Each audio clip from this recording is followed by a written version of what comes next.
में हम लोग जानेंगे आर्टिकल 230 के बारे में। ये आर्टिकल बताता है कि हाई कोर्ट का अगर जुरिस्डिक्शन, उनका अगर न्याय क्षेत्र यूनियन टेरिटरीज़ में, जो कि भारत सरकार के द्वारा चलाया जाता है, उसमें अगर पहुंच जाए तो क्या क्या प्रावधान है। तो इस आर्टिकल के अनुसार सबसे पहला प्रावधान ये है कि पार्लियामेंट कानून के द्वारा ये बताएगी कि हाई कोर्ट का जो न्याय क्षेत्र है, जो जुरिस्डिक्शन है, वो यूनियन टेरिटरीज़ में जाता है या नहीं जाता है। हाई कोर्ट का कोई भी अगर ऐसा जुरिस्डिक्शन, न्याय क्षेत्र अगर ऐसा है जो कि स्टेट में तो है ही, साथ ही में अगर यूनियन टेरिटरीज़ में जाए तो उसके लिए पार्लियामेंट को कानून के द्वारा ये बताना पड़ेगा। और अगर किसी भी हाई कोर्ट का यूनियन टेरिटरीज़ में भी है,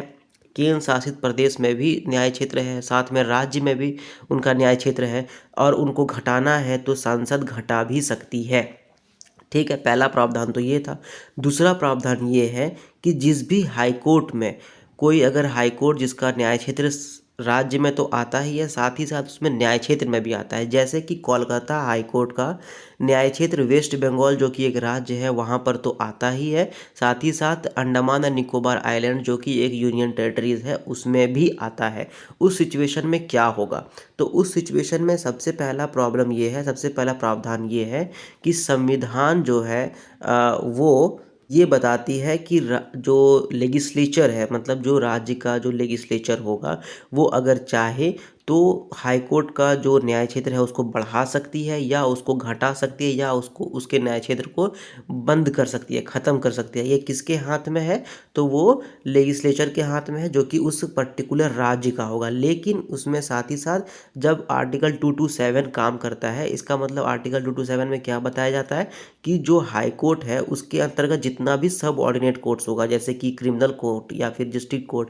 या फिर सब जो भी पंचायत वगैरह है, जितना कोर्ट्स है, डिस्ट्रिक्ट कोर्ट हो गया, ब्लॉक कोर्ट हो गया, तो ये सब पे हाई कोर्ट का नियम कानून चलता है। और उस सिचुएशन में गवर्नर के द्वारा हस्ताक्षर किया जाता है, तभी वो नियम हाई कोर्ट का उस सबऑर्डिनेट कोर्ट में, जो डिस्ट्रिक्ट कोर्ट है वगैरह में पहुंचता है। लेकिन इस सिचुएशन में क्या होगा, जिस भी हाई कोर्ट के पास, जैसे कि कोलकाता हाई कोर्ट हो गया, उसके पास तो यूनियन टेरिटरीज का भी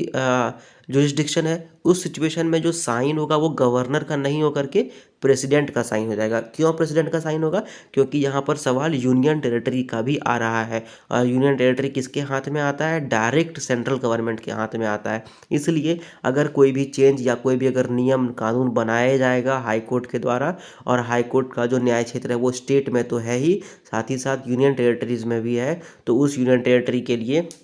या वो जो नियम बनेगा उसमें हस्ताक्षर किसका होना चाहिए, प्रेसिडेंट का होना चाहिए, ना कि गवर्नर का होना चाहिए। ठीक है, तो आर्टिकल 230 यही बताता है कि अगर हाई कोर्ट का न्याय क्षेत्र यूनियन टेरिटरीज में भी पहुंच गया तो फिर क्या क्या प्रावधान है, क्या क्या संयोग बन सकता है, और क्या क्या उसका मसला का हल किया जा सकता है। तो इस आर्टिकल के अंतर्गत यही इतना ही। एंड आई होप ये वीडियो आपको अच्छा लगा। कुछ भी पूछना है, बताना है तो कमेंट करो, सब्सक्राइब करो चैनल को। And thank you very much.